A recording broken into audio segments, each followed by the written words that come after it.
¿Qué tal? ¿Cómo andan? ¿Todo bien? Bienvenidos a otro capítulo de Gordos con Pochoclo. ¿Qué es adaptar? Según la Real Academia Española, es ajustar una cosa a otra.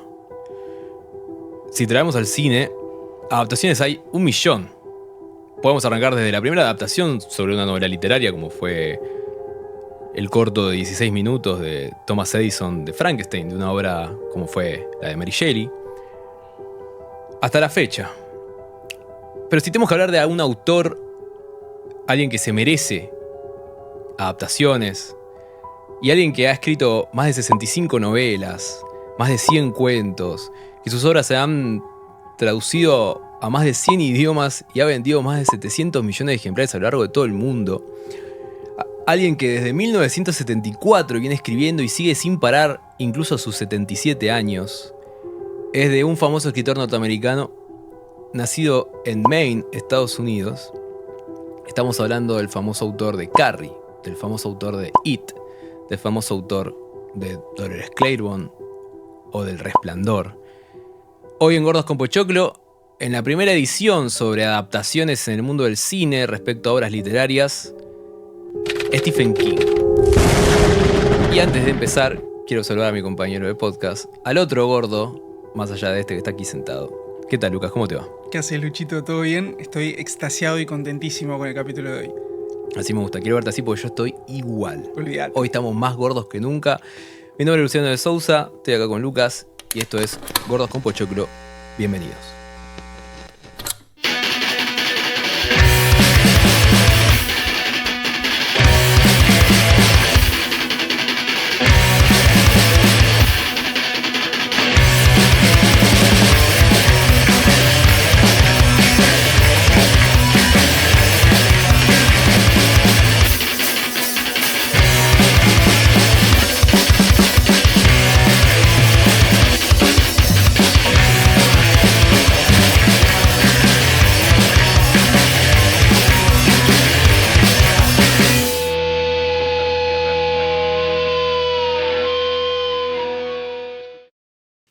Bueno, un capítulo, diría yo, creo que voy a hablar a nivel personal.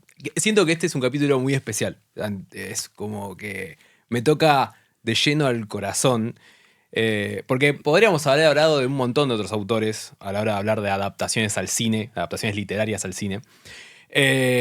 Pero decidimos acá en Gordos con Pochoclo tocar a este escritor que a mí me marcó mi infancia, mi adolescencia, y ya no puedo llegar a decir que me marcó a nivel en la actualidad. Lo sigo consumiendo y lo sigo leyendo, pero bueno, ya ahora puedo decir que me fui hacia otros autores. Pero la verdad que Stephen King es una persona que llevo en el corazón. Yo lo siento que lo quiero y me lo siento ya cercano a mi familia, a Esteban Rey. ¿A vos qué te pasa con él? Te acompaño en el sentimiento, amigo. Realmente, en mi caso, Stephen King realmente me ha acompañado, o sea, me transité con él casi toda mi adolescencia. También la particularidad que tiene, que creo yo que es lo bueno para quienes nos gusta quizás la literatura y el cine, es que quizás van un poco de la mano cuando empezás a descubrir ciertas novelas de él que después son adaptadas y que terminan siendo buenas películas. Obviamente tenés las malas, pero están las icónicas que también te acompañan en eso de decir, che, me gusta el cine, me gustan las historias.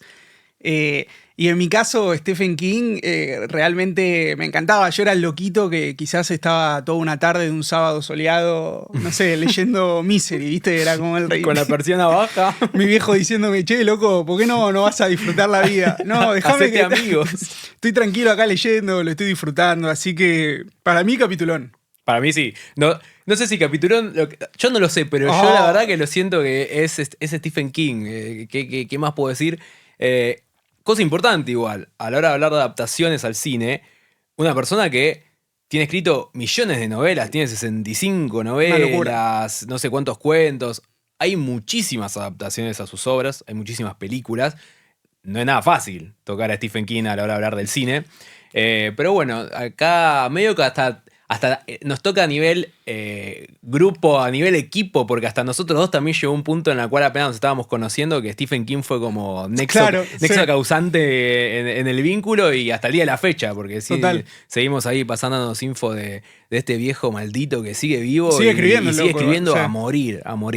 Así que bueno, no sé si te parece arrancar primero ya con el mundo cine o primero, y ya dejamos por un lado a Stephen y sus obras, de hablar de cuál es tu obra favorita o querés dejarlo para el final. O sea, de los libros. Mirá, si querés en mi caso, igual yo también te sigo a vos. En mi caso coincide la primera que leí con su primera obra y que fue su primera adaptación. Me gusta. Así que ahí podemos... de esa manera. Me gusta. Sí, mirá, sí, me gusta. Permiso, ¿eh? La primera novela que yo leí de Stephen King es Carrie. La leí de muy pibe. Como decíamos, transité la adolescencia, lo habré leído, no sé si a los 12 años, igual yo con las fechas y las edades son muy malo. Y curiosamente, además de ser la primera novela que publicó, que la esposa, gracias, la rescató de la basura, porque a Stephen King no le gustaba. Tabitha. Exactamente, un saludo para Tabitha. La rescató y se hizo una adaptación, también de las más conocidas hasta la fecha, podríamos decir. O sea, imagínate, más allá de todo lo que se hizo, que es Carrie de Brian De Palma, que se estrenó en 1976. Como dijimos, era la primera novela de King, ya había tenido... ya le habían acercado, le pagaron $2.500 por los derechos, por la adaptación. Imagínate, para un joven Stephen King, esa cantidad era un montón de guita. Hoy quizás para un autor de esta envergadura parece irrisoria, pero bueno, para ese momento le pareció alta guita. De Palma, que... no es quizás ese consagrado que después terminó siendo, sino que también eran sus primeros pasos. Que podía darse el lujo de decir, che, voy a adaptar una obra como la de Stephen King, porque, a decir verdad, la primera obra de Stephen King y lo que fueron los primeros años que empezó a repuntar, se lo veía como un autor medio que escribía boludeces. O sea, no sé si a tal punto, pero no era tan respetado en el mundo literario, por ende no era tan respetado para adaptar una obra de ese estilo. Era como que hacer una película de una obra de Stephen King era un poquito medio hacer una película de clase B, hacer una película bajo presupuesto, o ahí, algo que capaz no te aseguraba un cierto éxito. Por ende, si vos eras un director que recién arrancaba, estaba bien. Totalmente, y sobre todo eso también se hace evidente cuando empezás a ver un poco los protagonistas de la película. O sea, ¿quién hace de Carrie Wright? Hace una Sissy Spacek que obviamente no era nadie en ese momento. Era simplemente la esposa de uno de los crew members de la peli que le insistió para que audicionara, y ella audicionó para todos los papeles. Obviamente el que mejor le quedó y el que creo yo se lleva puesta toda la película es para el protagónico de Carrie. Y date cuenta al punto tal, y esto también lo podemos conectar con lo que hablamos, ¿te acordás de Nicolas Cage y su método de prepararse para los roles, de quizás llevarlo siempre más allá? Ella quería comprometerse tanto con este papel de Carrie, que es una joven que sufre bullying, que está muy recluida, que tiene una crianza demasiado religiosa, con una madre que la oprime constantemente. Entonces, a este punto, la actriz decidió aislarse del resto de todos los demás quienes hacían la película. Se aislaba completamente para poder lograr y generar esa actitud del personaje que justamente yo creo que vos la ves y decís, no, a mí me da una pena cuando lo veía, que tipo, no, por Dios, basta, dejen de reírsele en la cara, por favor. Por ejemplo, cuando audicionó, se frotó con vaselina al pelo, no se lavó la cara y llegó a la prueba vestida como con un vestido de marinero que le había hecho la madre, así también medio, digámosle, como que lo cosió ella, que lo había hecho en 7º grado. Ah, la data. O sea, sí. Y le dieron el papel. Obviamente audicionó con ya todo ese physique du rôle y dijeron, listo, vos sos Carrie y le metemos para adelante. La peli, creo yo, al día de hoy es de las más icónicas de todo lo que es la filmografía de adaptaciones de Stephen King. Para mí, una de las escenas más icónicas y de las que me parece que lleva todo el clímax de la peli a ese punto tal que me parece que está muy bien construida, que es cuando están en el baile, viste que le invita a Tommy y están como en una... Exacto, prom night. y están como girando, que la cámara gira alrededor de ellos, tienen fuera de foco las luces alrededor, están sobre una tarima giratoria que la cámara acompaña, y yo creo que toda la peli está muy bien construida para que en ese momento decís, loco, Carrie está en un momento de felicidad absoluto, y hace que toda la catástrofe de después sea justamente la contracara de todo eso que se construyó para llegar a ese momento, pero que en 2 segundos se puede destruir y pasar a ser justamente la tristeza, la ira absoluta. Y empatizás mucho con eso. Empatizás con ella porque durante toda la película te van mostrando un poco la vida horrible que tiene esa madre opresora, enferma, fanática, religiosa. Y al mismo tiempo estás sabiendo de que esta chica es un peligro. Pero empatizás y estás como con esa ambigüedad que, como decís vos, llegado al final y a esa famosa escena de la sangre de cerdo, estás vos tan enojado como ella, pero a diferencia de ella, vos tenés miedo porque sabés lo que es capaz. Sí, sí. Que es un poco, creo que es lo que más funciona de Carrie, y creo que es un poco lo que marcó, nada, el despunte de las obras de Stephen King para decir, che, están buenas para adaptar. Esto es algo serio. Esto está claro. Pues yo creo que, como dijimos hace un rato, esa visión que era medio como esto, no sé si decir berreta, pero esto es medio como una obra de un escritor joven que escribe terror. Que quiere guita. Quiere guita, que es, viste, acostumbrados a otro tipo de películas. Dijimos que Carrie es del 76. Sí. 70, estamos allá hablando Masacre de Texas, tipo, en la cual el terror seguía siendo mal visto. ¿Qué pasa? La obra de Stephen King lo que tiene a nivel literario es que hay mucha profundidad de personaje. Hay terror, pero hay mucha profundidad del personaje. Y en Carrie, justamente, bueno, estamos hablando de una obra en la cual es el título, el nombre de la protagonista. Se profundiza demasiado en el personaje y eso De Palma lo supo construir bien. Y por eso la peli creo que marcó, porque es como que estás viendo una película que es de terror, pero al mismo tiempo no la estás viviendo como algo de terror hasta cierto momento, ¿no? Tipo, vamos a la escena final. La escena final tiene uno de los jumpscares tipo icónicos del cine. Y es de una obra de Stephen King, que uno diría Stephen King, jumpscare, va siempre de la mano del director igual. Porque vamos a ver que hay películas de Stephen King con muchos jumpscares. Y hay otras que no. Después veremos cuál nos parece mejor.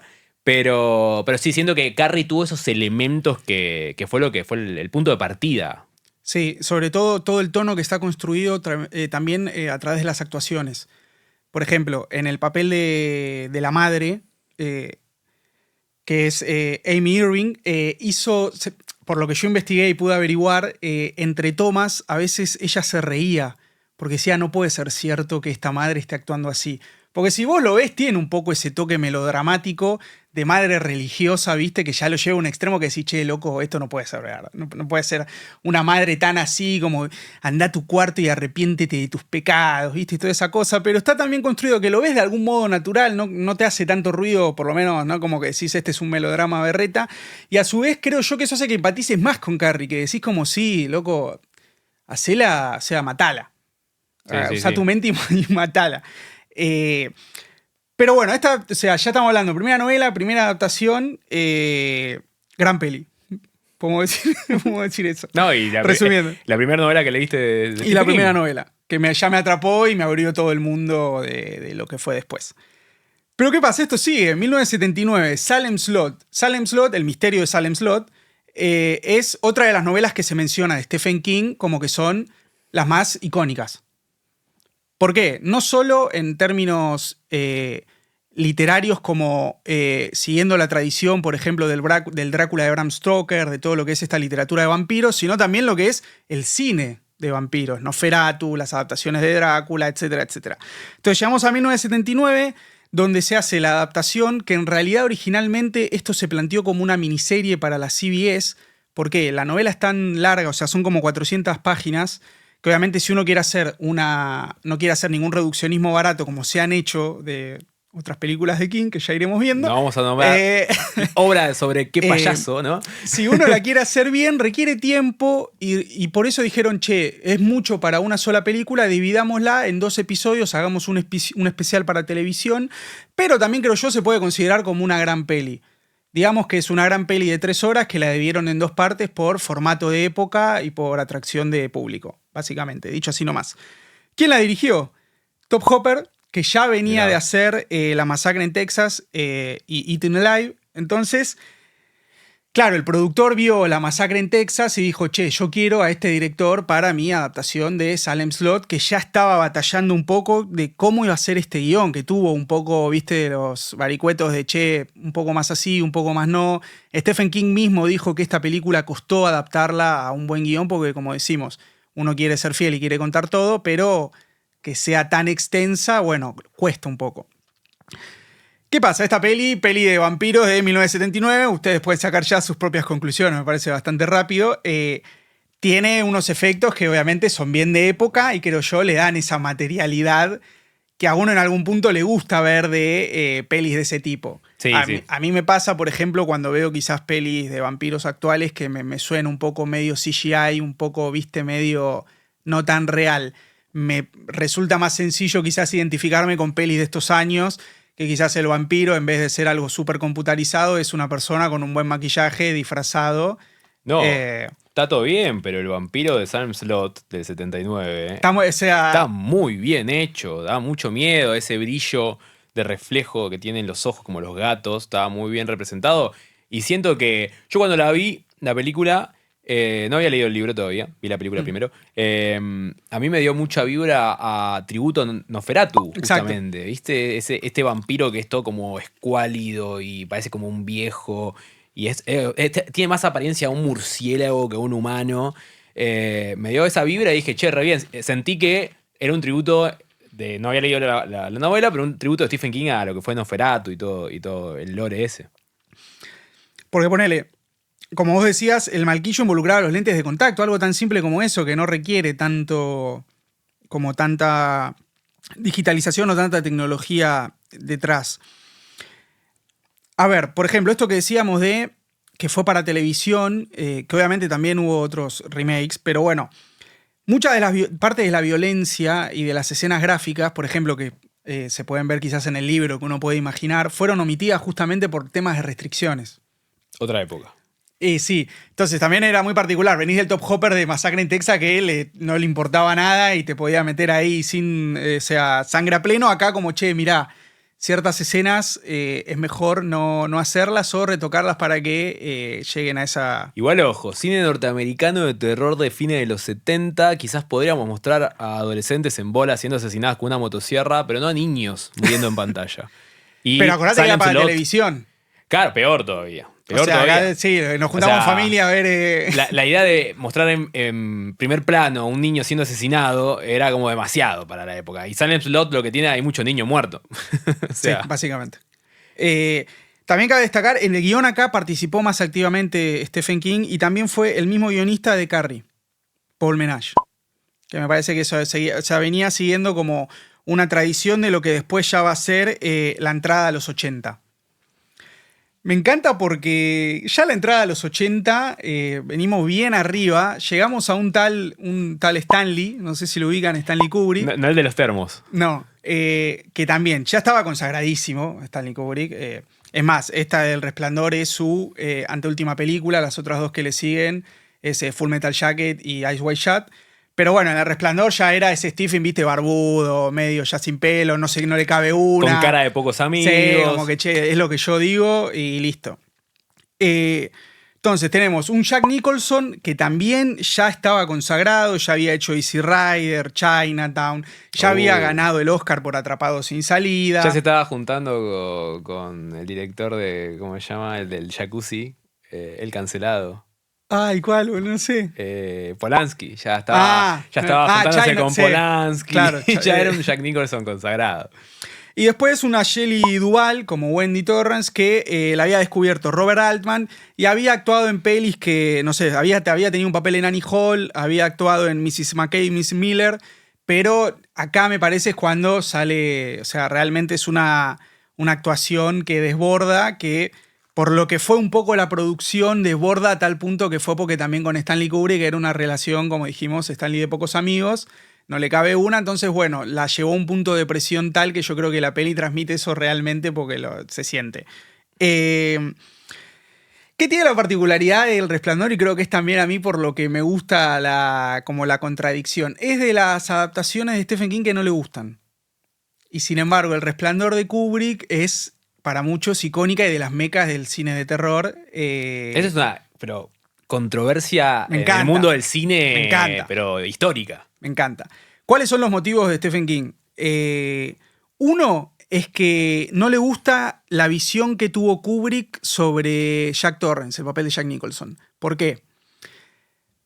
En el libro, y para Stephen King, Jack Torrance no es loco de entrada, sino que son las fuerzas malignas del hotel las que lo van enloqueciendo al punto tal de actuar como actúa y hacer lo que hace.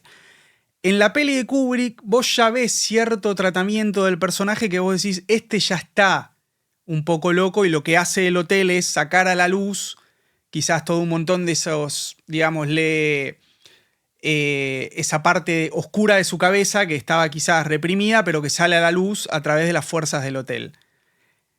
Eso ya a ya a Stephen King no le cabió una. Es que igual es difícil a nivel proceso de casting decir, voy a agarrar el personaje de Jack Torrance y voy a elegir a Jack Nicholson. Una persona que yo entiendo a lo que va Stephen King. Recordemos la famosa escena en la cual arranca la entrevista, que le van a dar este trabajo a Jack Torrance para ser el cuidador del hotel. Y ya está Jack Nicholson así, sentado Sí. con el trajecito, con una cara de desquiciado, que en la obra literaria, chabón estaba re bien en ese momento. Obviamente en un proceso, porque es lo importante también de la obra, y es un poco lo que Stephen King dijo que quería demostrar también, de una adicción al alcohol, de un alcoholismo. Exacto. Maltrato. Maltrato físico, violencia de género. Sí, sí. Pero en la obra literaria en ese momento nada pasa con el tipo más que le están dando un laburo. En la peli ya decís, che, este chabón estaba re loco. O sea, ni arrancó la peli. Que también, no sé, tiene sentido si vos ves también en los tratamientos a lo largo de la obra de Kubrick de cómo le da a sus personajes principales. Pero bueno, quedará para Sí. otro capítulo cuando hagamos el especial de Kubrick. Otra cosa que tampoco, punto a destacar que vos decías ya cuando empieza la peli, que ya te das cuenta que Jack anda medio en una con la música. Muy El buena. plano, muy buena o sea, canción de la musical. carretera por entre las montañas con esa música y el auto yendo hacia el Overlook me parece sensacional. Otra cosa que no le gustó a Stephen King es el tratamiento de Wendy. Le parece de los personajes súper misóginos y pasivos. Como que era como Wendy tratando de encontrarle la explicación al comportamiento de Jack, cuando simplemente a veces la respuesta podía ser, che, es un enfermo maltratador de mierda, andate. O sea, o no sé, hago algo, pero bueno. Esas dos cosas particularmente, sumado a algunas diferencias creativas de cuando hablaron Kubrick y King como que no congeniaban, hicieron que a Stephen King no le gustara esta adaptación de la novela. Sí entiende que como película es una muy buena película, que está muy bien hecha, pero si hablamos específicamente de una adaptación, ahí es cuando empiezan estos peros, por lo menos de su parte. La peli a mí me fascina, me parece es un peliculón. Está súper bien construido todo. La música acompaña bárbaro, las actuaciones son sublimes, hasta la del pibe.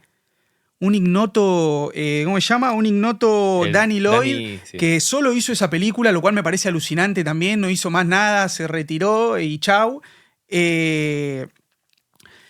Pero toda la construcción del Overlook casi laberíntico, cómo la cámara hacía los personajes con esos movimientos de traveling, con la dolly, con el carrito, me parece realmente que realmente sentís esa fuerza del Overlook, el peso que genera a los personajes. Yo creo que la rivalidad para mí... Podríamos hacer un capítulo completo hablando del Resplandor. Bueno. La rivalidad para mí es que hubo una lucha de egos zarpada y de egos de, gente, autores, ¿no? Gente que crea algo de la nada y es una pieza maestra, como es El Resplandor, obra literaria, y como es El Resplandor, obra cinematográfica. Hubo dos chabones que agarraron algo y hicieron arte y quedó hermoso, pero justamente siento que se generó el dilema de ¿cuál es primero el huevo o la gallina? ¿De cuál está más buena? ¿Cuál es mejor? ¿Viste? Es como que, esta película se hizo porque este tipo escribió este libro. Sí, pero esta película es un 11. Es algo La verdad hermoso. que sí. Este chabón creó arte a través de otro arte que creó otro. Y ese otro se enojó. Y siento que es toda esa disputa que nosotros del otro lado estamos así, con un cuchillo y un tenedor y el repasador acá. Porque, o sea, dame el libro, dame la película. Las dos son geniales. Una pena que se haya generado esa rivalidad y que al día de hoy Stephen King siga emputado con que no es lo mejor, porque es más, esto llevó a que se vuelva a hacer una obra del Resplandor. Una adaptación nueva, que fue un fiasco, y que según Stephen King, que ahí sí estuvo metido en la producción. La de Mick Garris. Sí, que es como que esa está mejor, esa está mejor, sí, pero es una pedorrada, Stephen, perdón que te lo diga así. Para mí ese es el tema, es esa lucha de egos que, bueno, solamente a alguien como Stephen King y como Stanley Kubrick se le puede dar el lujo de que se peleen entre ellos. Sumado a que fue un rodaje bastante costoso, no solo en términos monetarios, sino también de todo el trabajo que implicó detrás, porque era también un Kubrick ya que era súper exigente. Obviamente quería todo que saliera acorde a su visión y obviamente eso hacía que haya que firmar cosas 1 millón de veces. Shelley Duvall llegó a un punto tal de tener crisis de nervios por la cantidad de veces, por ejemplo, que Stanley Kubrick le hizo firmar la escena del bate cuando le pega a Jack Nicholson, que se la hizo filmar como 800.000 veces. La escena de la sangre en el ascensor, que es de las más icónicas, te diría hasta de la historia del cine, que se llevó un tratamiento para lograr que la sangre tuviera, o sea, la sangre falsa, tuviera ese color adecuado para dar esa sensación de sangre real. Se pusieron un montón de cámaras con focos distintos, con lentes distintos, y se llenó realmente el ascensor con ese líquido y se abrió y se filmó una vez y quedó. Hoy en día quizás eso se haría mucho más con, viste, de tecnología, metemos croma, CGI y sale. Claro. Ahí era hay que pensar todo ese tratamiento artesanal que hoy en día quizás, mutó. Creo que dota al Resplandor visto en perspectiva como de una genialidad que a mí me fascina cada vez que la veo. Sí, además quitando los elementos terroríficos y medios como en su momento de efectos.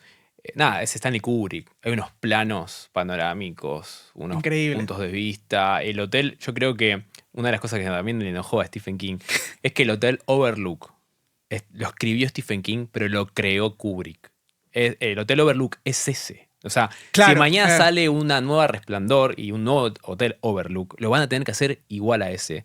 Porque bueno, vamos a ir adelantando porque esto es así con Stephen. Doctor Sueño, la secuela del Resplandor, película del 2019, si mal no recuerdo, o 2016, ahora vemos bien, película de Mike Flanagan. Mike Flanagan, director, se basó en la obra de Stephen King y en la obra de Stanley Kubrick para hacer la secuela. Sí, cosa que no le gustó tanto a Stephen King, pero tuvo que aceptarlo y lo dijo en una entrevista. Porque muchos elementos del Resplandor los creó casi Stanley Kubrick para lo que es lo visual. Y es innegable eso. Es innegable. Sí, y el laberinto es ese. Y los pasillos del Overlook es con Danny en el triciclo. Las alfombras. El sonido de la alfombra, madera. Eso es increíble. Entonces, bueno, Kubrick, creo yo, llevó ahí a su genialidad, a una visión de película que después podés compartir o no cuando lo contrastás con la novela, pero eso no quita que realmente es una gran película. ¿Qué sigue? Después sigue una obra que ya pasa que de pasar el Resplandor a esto es bueno, como un tropezón y caída. No vamos a hablar mal, pero 1984 se estrenó Los Niños del Maíz o Los Chicos del Maíz. Depende de dónde estés, depende del nombre que le pusieron a la película. Una película que en su momento también se estrenó en base un poco a esta industria ya del terror. Estamos hablando de 1984, de los 80, género slasher, género de un terror, ya empezó a ser más exploitation. Quizás no tan exploitation el género folk horror, que es, a mi parecer, Los Niños del Maíz. Una historia en la cual, una pareja está con el auto, se les rompe, terminan varados en un pueblo donde hay una secta de niños que mataron a todos los adultos del pueblo y veneran a una deidad, que es una de las cosas que más me gustó de la película, una deidad que le dicen aquel que camina tras los surcos o algo así, porque está todo lleno de campos de maíz, justamente, ¿no?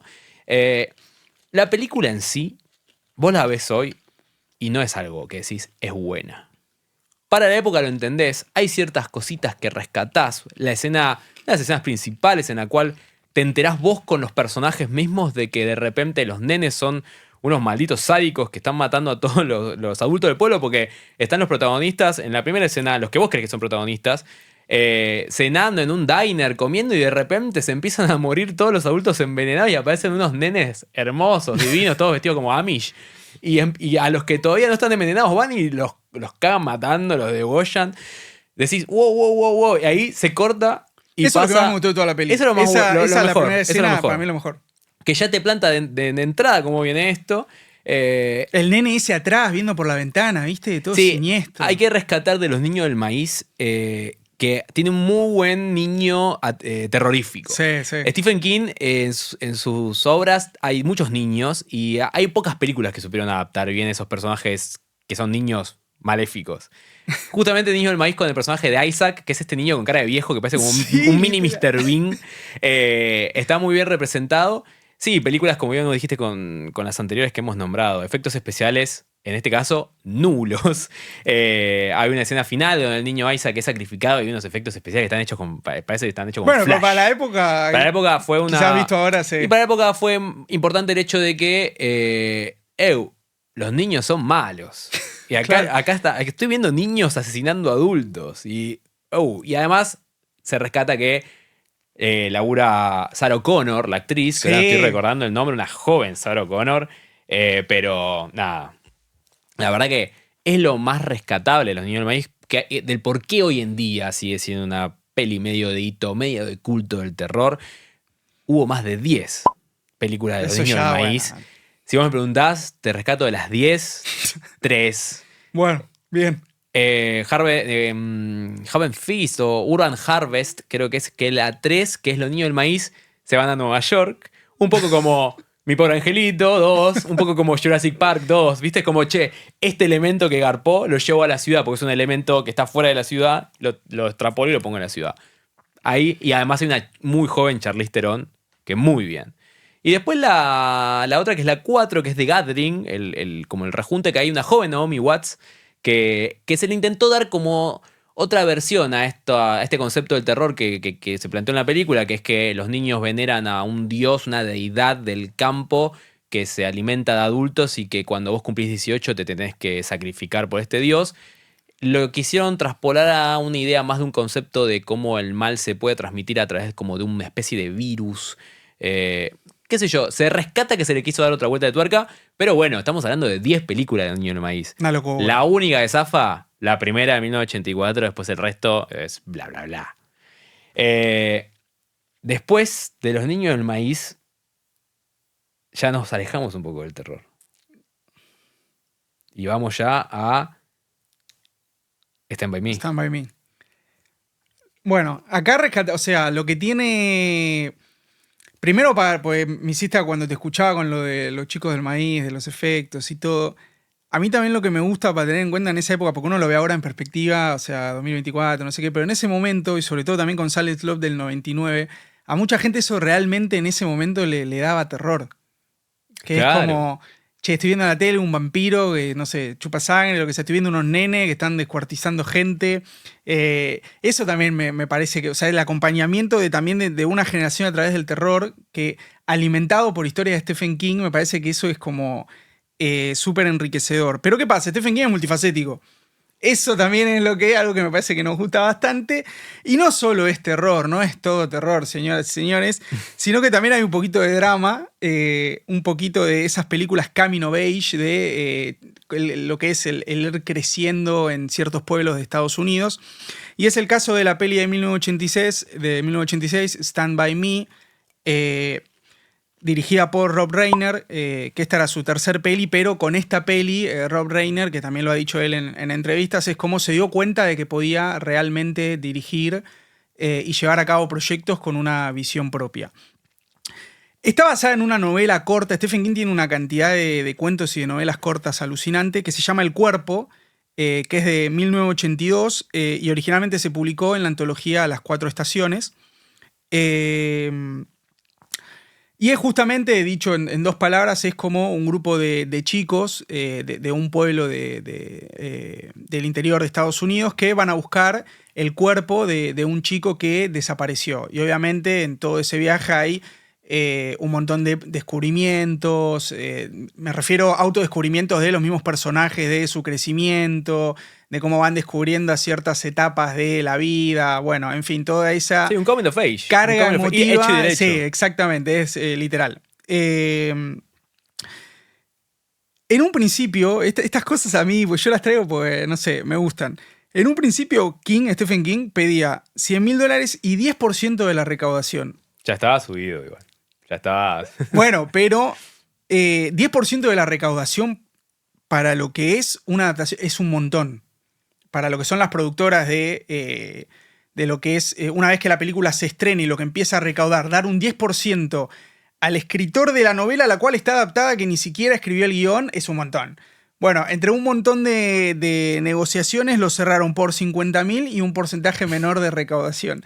Pero me gusta cómo ya pasamos del Stephen King que estaba contentito porque le daban un par de morlacos por Carrie, ahora de, che, pará, yo me siento a negociar. Soy Stephen King.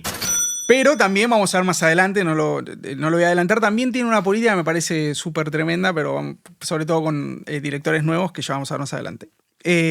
Pero bueno, para muchos Stand By Me está dentro de lo que es de las mejores pelis, no solo en términos de adaptaciones de Stephen King, sino también en lo que es el cine.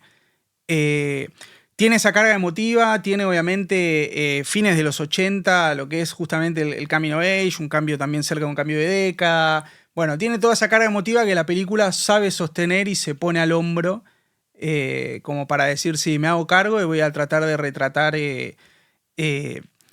cierta visión de lo que implica ser un chico y crecer y pasarla mal y hacerle frente a eso. Con un Kiefer Sutherland que eso igual me estalla, que Sí, está, ¿viste? Rockero, medio Elvis rockero rubio. Sí. Pero bueno, es una buena peli para mí para ver domingo, lluvia. Es como Steven Spielberg A ver. agarrado de la mano con Stephen King. Bueno, puede ser. Spielberg, mucha película con niño, mucha película de Sí, Coming of Age, re. niño en apuros, niño con extraterrestres, niño con velociraptors, mucho niño con algún elemento fantástico en Spielberg. En este caso es un poco lo mismo, estamos hablando del 80 y pico, o sea, 86. ya estamos adentrándonos en mundo Spielberg. Fue como, che, esta idea, que está relacionada a lo fantástico, ¿por qué no te pongo un elemento terrorífico? Como un cuerpo, como un grupo de nenes que encuentran un cuerpo. Para mí eso fue lo que más garpó y un poco como que tiene esa tonalidad medio infantiloide, pero al mismo tiempo hay un cuerpo, boludo, están unos pibes con un muerto ahí. Sí, no están jugando a la pelota. ¿Viste? Y decís, che, acá no me tengo que olvidar que esta es una obra de Stephen King. A mí yo cuando la vi era como, parece una peli medio de Telefe sábado a la tarde, pero de repente es, che, pero esto está basado en una obra de Stephen King, ojo. Y ahí es donde entra el elemento terrorífico que siento que en el cuento quizás está un poquito más elevado.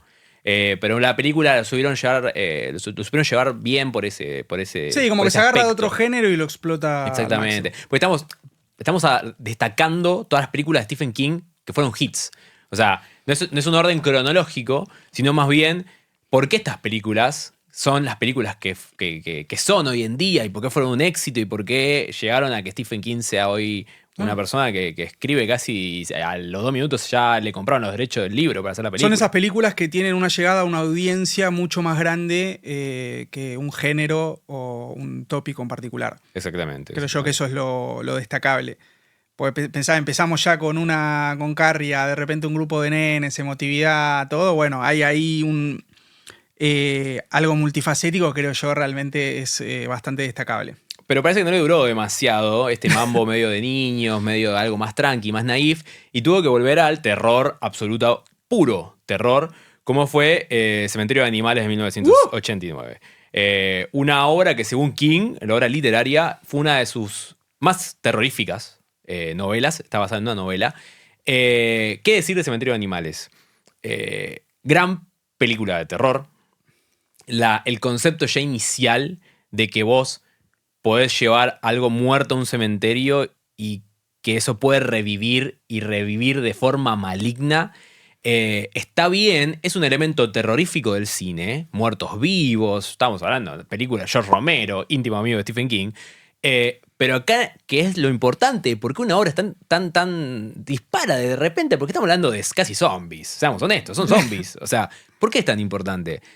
Vuelvo a lo mismo. Stephen King agarra un concepto ya casi usado, pone el concepto del zombie, concepto de un muerto que revive, pero le da toda una profundidad dramática a la historia y a los personajes que hace lo que fue Cementerio de Animales, algo que a vos te da mucho miedo, pero paralelamente sentís demasiado. Es una película que trata sobre la muerte, sobre no poder lidiar con la muerte, sobre la enfermedad, sobre la decrepitud y sobre elementos que decís, che, esto no es solamente una película de terror. O sea, esto no es solamente ver cómo un gato revive y era un gato re tranquilo y de repente es un gato re maldito, sino es ver cómo unos padres tienen que transitar la muerte de un hijo sumamente drástica y dramática, como es esa escena de ese nene yendo a la autopista, que está sumamente bien filmada. Es lo que te iba a mencionar. A mí lo que me quedó es esa escena. Es eso, vos te das cuenta cuando se habla de Stephen King que no te queda mucho los jumpscares, no te queda mucho el efecto práctico, te queda ciertas escenas que son casi cotidianas, está bien,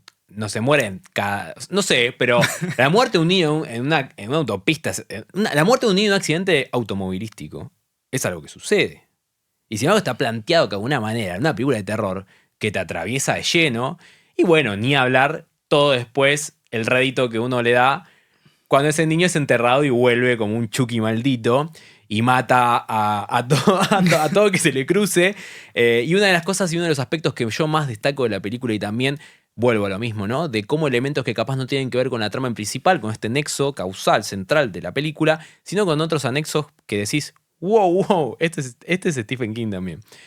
El hecho de la hermana con meningitis, esa hermana de la mujer del protagonista, si mal no recuerdo se llama Rachel, protagonista de la madre del nene, que ella está todo el tiempo rememorando un trauma que tiene con la muerte y sobre todo por no haber podido aceptar la muerte de su hermana, y te van mechando como unos flashbacks que se mezclan con pesadillas que tiene la protagonista de esa hermana totalmente pobre, decrépita en una cama porque los padres no querían mostrarla porque la consideraban un monstruo por lo deforme que estaba por la meningitis.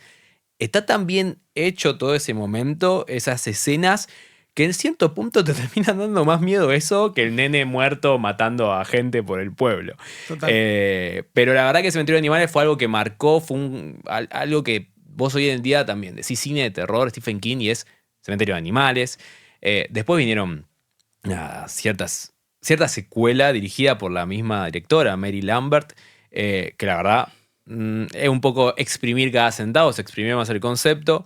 Y después se le quiso dar una vueltita de tuerca más con remakes como la que fue en el 2019 y como una precuela de esa remake como fuera del 2022, creo que se llama Cementerio de Animales Bloodlines, que dijeron, che, hay que sacar más guita, ¿cómo podemos explorar más la cultura, esto de la tribu que es importante, la tribu Mimak o Mimak, creo que es la tribu que Stephen King plantea, la tribu Micmac, que después se empieza a aparecer en diferentes obras, que es esta tribu de indios norteamericanos que tienen cierta connotación mística y sobrenatural. Pero la verdad, las películas que vinieron después, más recientemente, relacionadas a Cementerio de Animales, fiasco. No, fiasco total. Pero, como bien dije hace un ratito, estamos ante un autor que hace películas que capaz tienen algunas cierto toque sobrenatural, pero para mí los más importantes son las que tienen cierto toque psicológico, cierto toque más dramático, y en la cual vos capaz tenés muchísimo miedo más de un humano que de un fantasma o que de un gato muerto. Y para mí el ejemplo más importante es Misery, película de 1990, película, una obra de Stephen King, una novela. ¿Qué decir de Misery? Nada, o sea, Misery, como bien dijiste hace un rato, Lucas, el tema de los personajes es sumamente principal. El tema de las actuaciones es sumamente principal. Y sé que hablar de Stephen King, adaptación, actuación de un actor, actriz, creo que Misery es como la que te viene así como un mazazo colectivo, un mazazo a la cabeza, te lleva puesto, como es la actuación de Kathy Bates que hizo de Annie Wilkes, ¿no? Esta mujer que vive ahí en un lugar inhóspito en medio de la nieve, en Nevada, creo que es, no sé en dónde.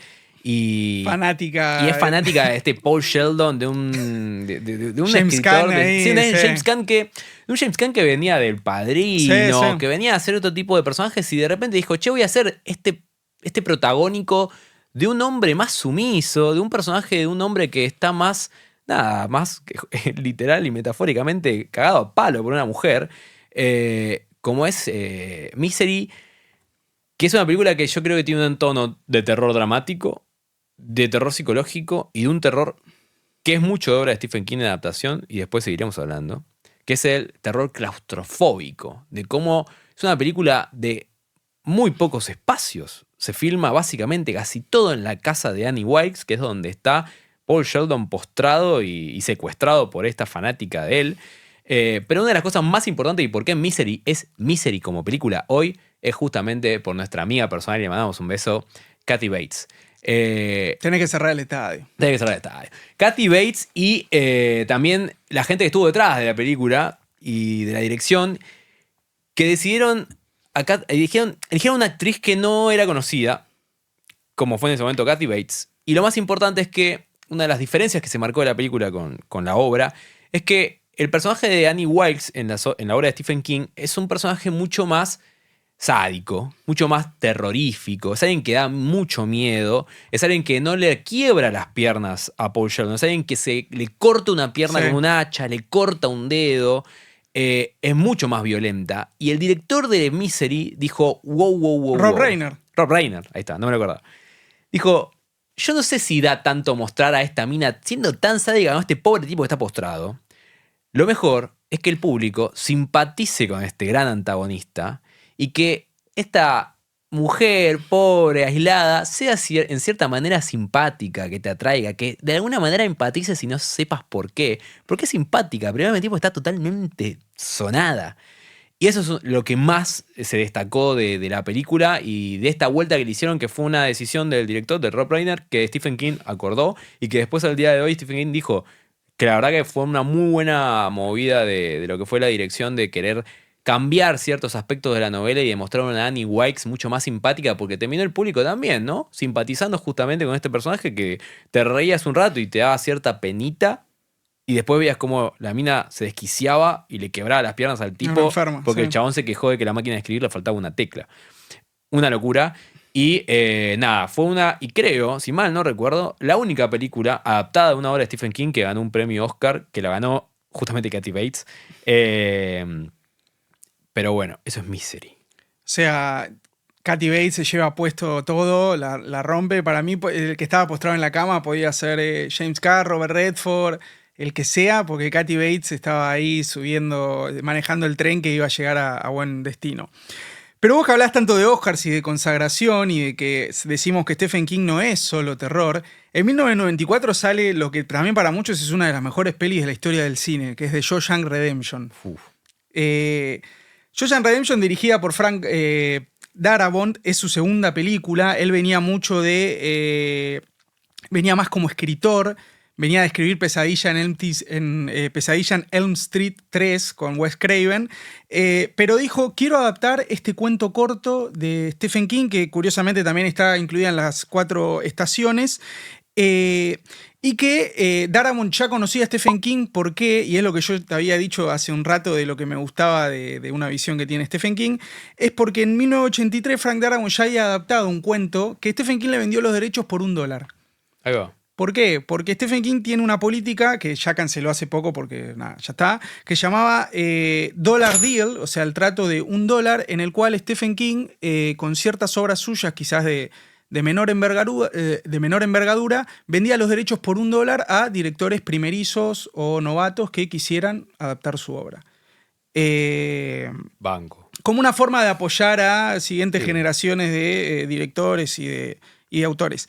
Pero ¿qué pasa? Con The Shawshank Redemption, obviamente ya estamos hablando que fue una gran producción con Tim Robbins, con Morgan Freeman, que ya venía conduciendo a Miss Daisy, de hacer Unforgiven, o sea, ya el Morgan Freeman crack. Un Tim Robbins ahí también, no tanto obviamente, pero también ahí ya en la escena. Y es una peli esta también súper dramática, súper emotiva. Tim Robbins, de estas películas. ¿Qué pasa? En un principio, cuando se estrenó las películas de prisión, recordemos que Shawshank Redemption es un bancario que era vicepresidente de un banco que lo acusan de matar a su mujer y al amante, entonces lo condenan a 2 cadenas perpetuas a la prisión Shawshank, donde ya está Morgan Freeman ahí, que es como el que ahí se da esa relación maneja de... la batuta. Claro, exacto, del veterano que recibe al novato y se da como esa dinámica. Pero en este momento, en 1994, las películas de prisión no estaban quizás cotizando tanto entre el público, entonces cuando se estrenó no generó tanta masividad de público. Pero ¿qué pasa? Lo nominaron, a ver si tengo acá, a 7 Oscars, Ahí va. que arrasó, la reestrenaron y ahí obviamente empezó a cosechar un montón de público, un montón de éxito y es alabada al día de hoy como las mejores, no solo adaptaciones de Stephen King, sino posta de la historia del cine. Para prepararse en este papel, Tim Robbins pasó mucho tiempo en confinamiento solitario. Para quienes vieron la peli recuerdan que el personaje de Tim Robbins, o los personajes en prisión en general, bueno, esto es también un poco del género, cuando se portan mal, digamos, o cuando hacen alguna cosa que a los guardias no les cabe, los mandan al confinamiento solitario, que es como, viste, la prisión toda sin luz, es una celda sin luz, que le pasan la comida por una puerta, etc. Entonces Tim Robbins, para prepararse, se encerró ahí un poquito. Pero bueno, gran película también, muy emotiva, que es... Una de las dramáticas. Sí, No hay terror. Cero terror, No hay cero terror. terror. Full drama también, pero drama bien construido. Todo o sea, toda la dinámica entre el personaje de Morgan Freeman y de Tim Robbins sostiene toda la película demasiado bien. El personaje de Tim Robbins también ahí, que está como, viste, medio cabizbajo, como que está en la suya, como que dice que es inocente y acepta su destino, como dando a entender que ya está, como que es lo que es. Entonces, de algún modo, hay que sacar algo bueno de todo esto. Morgan Freeman, como ese veterano que constantemente le están negando la libertad condicional, a pesar de que le quedan, va cumpliendo 10, 20, 30, 40 años de su sentencia. Entonces, bueno, una gran peli que yo, o sea, es súper conocida, pero es otra faceta de Stephen King, pero que alguna vez bien adaptada hace que se llegue a esta gran película. Películas dramáticas, Ah. película de prisión. Y si hablamos de Stephen King, prisión y drama, tampoco podemos no dejar pasar a La Milla Verde o The Green Mile. Sí. O Milagros Inesperados, película también de Frank Darabont del 1999. Nada, qué decir de La Milla Verde. Es una película en la cual volvemos a lo mismo, drama, prisión, pero acá sí hay un toque fantástico, que es este personaje de John Coffey, que hubiese sido John Coffey, el mismo John Coffey, sin Michael Clarke Duncan, que Dios lo tenga en la gloria. Porque la verdad que el chabón la rompió. El actor que hizo de este preso, que es una mole gigante. Tremendo. Y que por dentro es, pero una persona muy chiquitita e inocente. Milagros Inesperados rápidamente trata sobre justamente John Coffey, una persona afroamericana, negra, en 1930, en la época de la peor época del racismo en Estados Unidos. Lo acusan de haber matado y descuartizado a 2 hermanas gemelas de manera totalmente injusta, pero porque se aprovecharon de que el tipo era una especie, tenía cierta inocencia, como una especie de retraso, o que como que era medio tonto, o no sé qué. Él nunca quedó claro el personaje, qué era lo que sucedía, pero sí era claro de que tenía un poder que era el de sanar.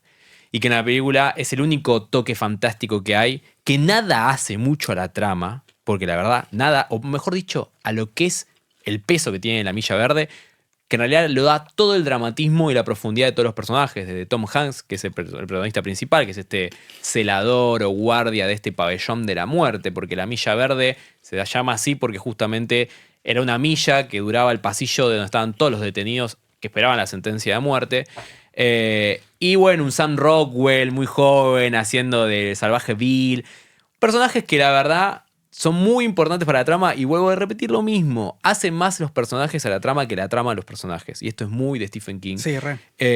Y La Milla Verde un poco fue eso, ¿no? Fue el casi estar llorando en una película de Stephen King. ¿Lloraste? Y decir, no, pero es una película muy dramática, seamos honestos, es una película que te toca el corazón en un momento. Re. Y decís, che, esta película es de Stephen King. O sea, es ¿Qué un onda? chabón que escribió Cementerio de Animales. Y estoy llorando con una película que está basada en una obra de él. ¿Qué onda? Sí, también.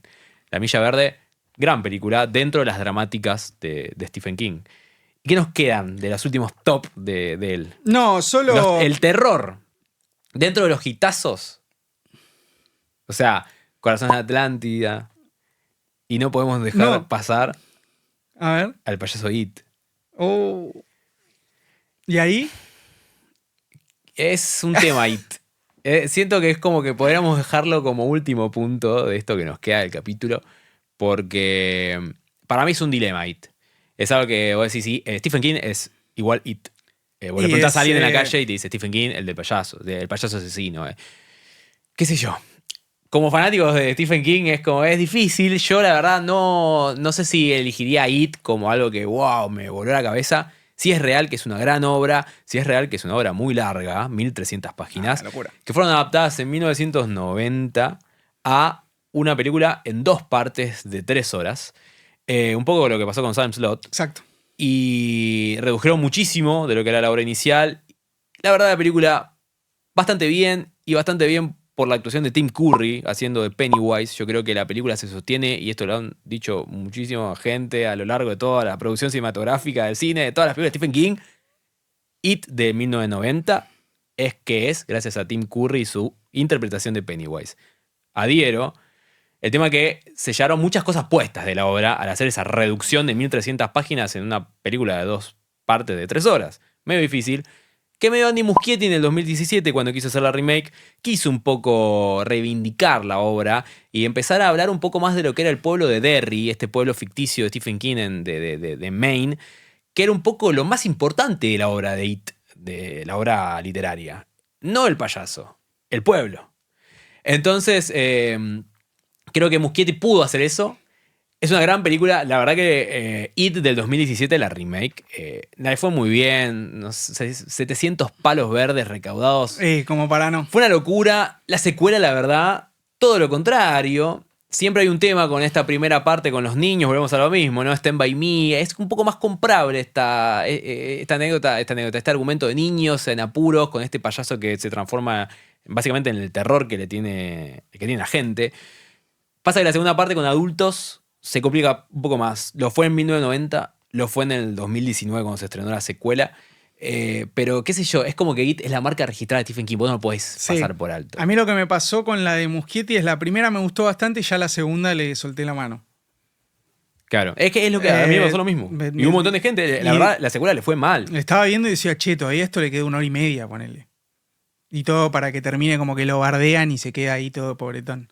Sí, sí. Entonces, pero bueno, es verdad que es de la meca, It, sinónimo Stephen King, sinónimo It. Sí, y terror, es terror. It es terror, más allá que se tocan diferentes temas también sociales en la película, como el racismo, como es el abuso de un padre a una hija, pero es el terror más terror, nicho de un payaso que da miedo. O sea, en Argentina se estrenó como la del 90, ¿no?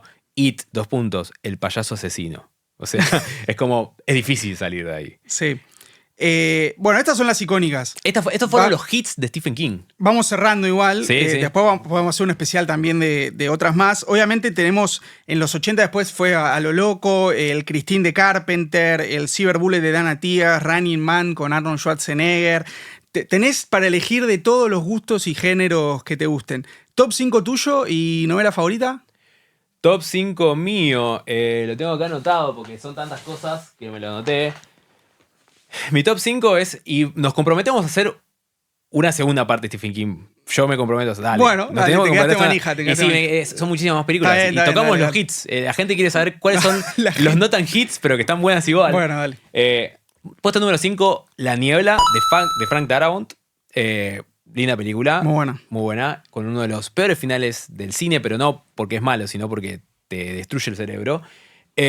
Bueno, justamente no pude pasar It, pero por lo que representa, por lo que acabo de decir hace un rato, ¿no? Tanta la de 1990 como la de Muschietti, ambas. It como obra cinematográfica. Número 3, La Milla Verde.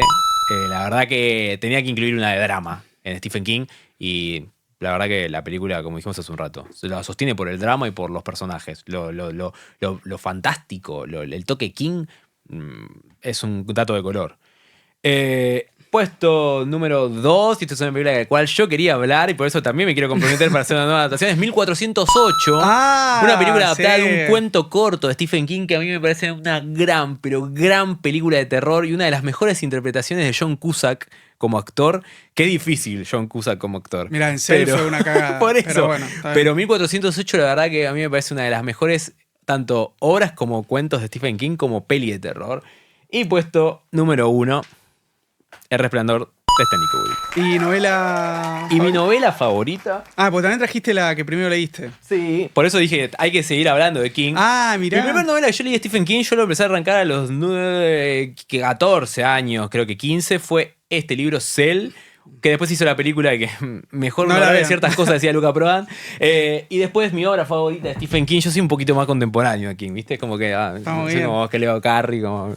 Disculpame. La historia de Lizzie es el mejor libro de Stephen King. Gran novela. Es una cosa que lo intenté leer muchísimas veces cuando era pibe. Hubo como 3-4 momentos en mi vida que lo intenté leer y la verdad que no compré. Hasta en un momento, que no me preguntes cómo, pero lo volví a agarrar y me voló el cerebro y para mí el día de la fecha es una de las obras de Stephen King que vuelvo a repetir. Son las mejores. Profundidad de personajes, casi nada fantástico. Todo drama. Perfecto. Mi top 5... La zona oscura de Cronenberg, que bueno, hablaremos en el siguiente episodio. Shawshank Redemption. Misery, Carrie y El Resplandor. Me diste como los tres hitazos yo de soy así, 70s, a veces, casi 90s. A veces la mejor respuesta está ahí a la vista. Y veo que en tus manos tenés una cosa que me vuelve loco. Mi novela favorita es parte de una saga, es La Torre Oscura 4, Mago y Cristal. Tan de nicho que duele. Es mi favorita. Me parece, es un delirio. La saga entera es un delirio. Pero cuando yo leí esto, primero dije, no puedo creer el ladrillo que me leí, no puedo creer cómo lo disfruté, porque lo leí bastante de pibe. Nos debemos, el mundo se merece una buena adaptación de La Torre Oscura. La que salió fue una reverenda mierda. Así que bueno, esperemos que salga. ¿Podés mirar a la cama y altura. decir, mi vieja me dio la vida y Stephen King las ganas de vivirla? Mi vieja me dio la vida y Stephen King las ganas de vivirla. Es increíble. Hoy más gordos que nunca en Gordos con Pochoclo. Nada, bueno, qué decir. Nos comprometemos, como dijimos hace un rato. Stephen King se merece un volumen 2 de esta edición de Gordos con Pochoclo, adaptación de Stephen King. Un chabón que, como dijimos, ¿no? Escribió 1 millón de novelas y 1 millón de novelas han sido adaptadas como cuentos también. Pero quisimos en esta primera parte tocar los hits, los que hoy en día uno dice película de Stephen King, de una obra de Stephen King, son estas. Espero que hayan pasado un grato momento. Me encantó. Muchísimas gracias, Lucas. Es algo que nos debíamos, un capítulo muy especial. Y además, ahora estoy contento porque se ve que va a venir una segunda parte, así que lo voy a seguir sosteniendo. Nosotros les pedimos a ustedes que, mira, te lo voy a decir con el muñequito de It en la mano, que se suscriban al canal de Tercer Round, que comenten, que pongan me gusta y que compártenlo con sus amigos, sus familiares y con alguno otro fanático de King y quizás tampoco alguno que nunca lo leyó y sea el momento que se ponga a leer King y a ver las adaptaciones. Gracias, Lucas. Gracias, el obrador. Gracias, Lu, por gestionar todo esto. Gracias, Luchito. Nos vemos.